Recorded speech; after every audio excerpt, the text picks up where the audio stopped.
Class आज हमारा topic है सेल मेम्ब्रेन।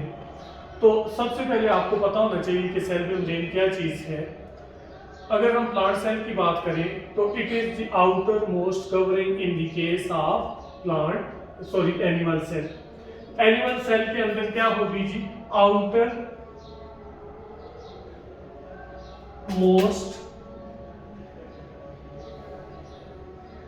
कवरिंग होगी in the case of animal cell. लेकिन प्लांट की अगर हम बात करें तो प्लांट सेल के अंदर क्या होगा? पहले सेल वॉल मौजूद होगी, सेल वॉल होगी। सेल वॉल से नीचे जो है वो क्या होगी जी? प्लाज्मा मेम्ब्रेन मौजूद होगी। इसी तरह से बैक्टीरिया के अंदर भी जो आउटर मोस्ट कवरिंग होगी वो सेल वॉल होगी। Inner to the cell wall cell membrane is present. Fungi के केस में भी यही वाला सीन होगा।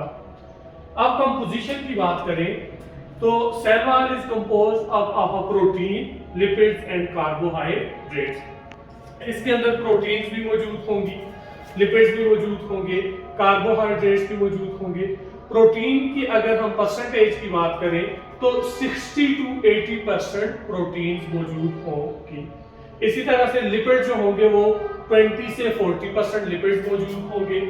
और हमारे पास जो कार्बोहाइड्रेट्स हैं वो 1% होंगे या few amount of carbohydrates is present in the cell membrane.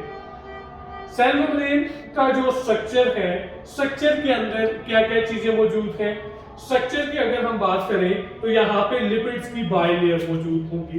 For example हमारे पास ये एक लेयर लिपिड्स की आ जाएगी, ठीक है, ये ऊपर वाली एक लेयर आ जाएगी, फिर ये नीचे वाली दूसरी लेयर आ जाएगी। इन दोनों लेयर्स को हम क्या बोलते हैं जी? लिपिड्स बाई लेयर बोलते हैं। अब ये जो लिपिड्स है, लिपिड्स जो है एक उसका क्या होगा जी? हेड होगा। हेड के साथ क्या चीज मौजूद होगी? टेल मौजूद होगी। जो हेड है वो किससे बना हुआ होगा? फास्फेट से बना हुआ होगा। और ये क्या है जी? हाइड्रोफिलिक है।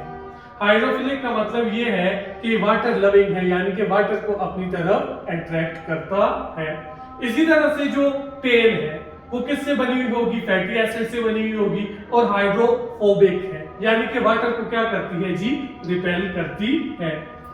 बहुत सारे साइंटिस्ट ने, बहुत सारे बायोलॉजिस्ट ने बहुत से मॉडल जो थे वो प्रपोज किए थे, लेकिन जो फ्लूइड मोज़ेक मॉडल है वो डिस्क्राइब कर रहा है, अच्छे तरीके से डिस्क्राइब करता है सेल मेम्ब्रेन के स्ट्रक्चर को।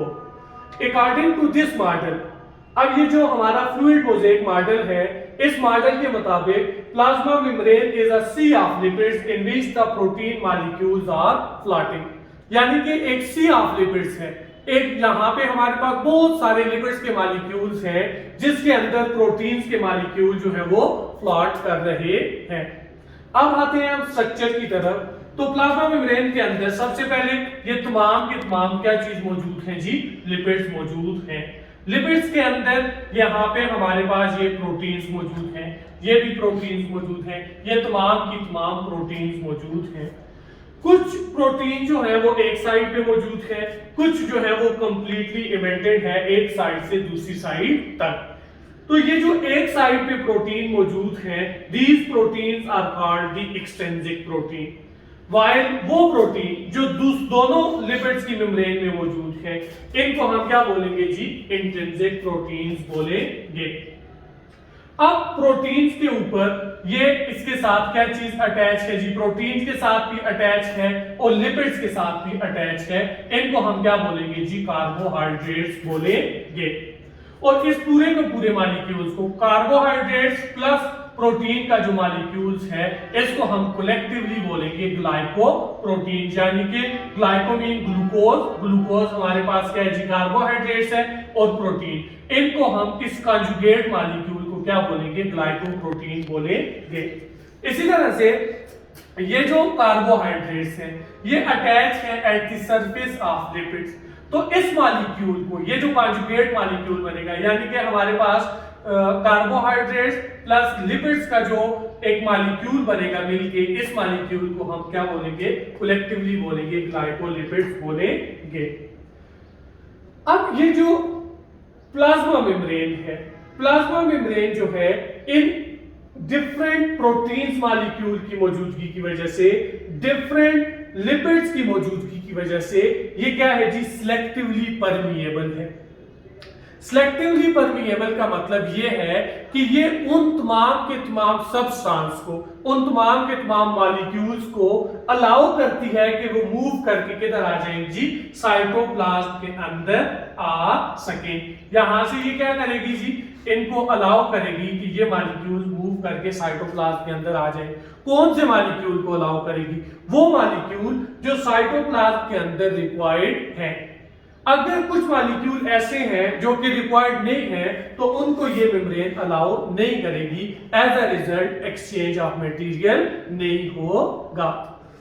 उसके बाद कुछ जो इंट्रिंसिक प्रोटीन है, these are called the permeases. Permeases इनको क्यों बोलते हैं? Because they have a channels, यानी कि ये इनके अंदर क्या चीज मौजूद होगी जी, चैनल्स मौजूद होंगे। ये इनके बीच में क्या है, चैनल्स मौजूद होगा। ये चैनल जब ओपन करेगी तो इस चैनल्स के जरिए से क्या होगा, कुछ मॉलिक्यूल्स मूव करके अंदर आएंगे। सच एज अगर फॉर एग्जांपल साइटोप्लाज्म के अंदर ग्लूकोज की जरूरत है तो देन ये ग्लूकोज को अलाउ करेंगे कि वो मूव करके अंदर आ सके। तो ये तो था हमारे पास प्लाज्मा मेम्ब्रेन का स्ट्रक्चर और इसके अंदर जो कुछ चीजें मौजूद हैं उनका फंक्शन। यहाँ पे हमारे पास फंक्शन ऑफ प्लाज्मा मेम्ब्रेन आ जाएगा। सबसे पहले प्लाज्मा मेम्ब्रेन क्या प्रोवाइड करती है जी, स्ट्रेंथ प्रोवाइड करती है, सपोर्ट प्रोवाइड करती है, प्रोटेक्शन प्रोवाइड करती है।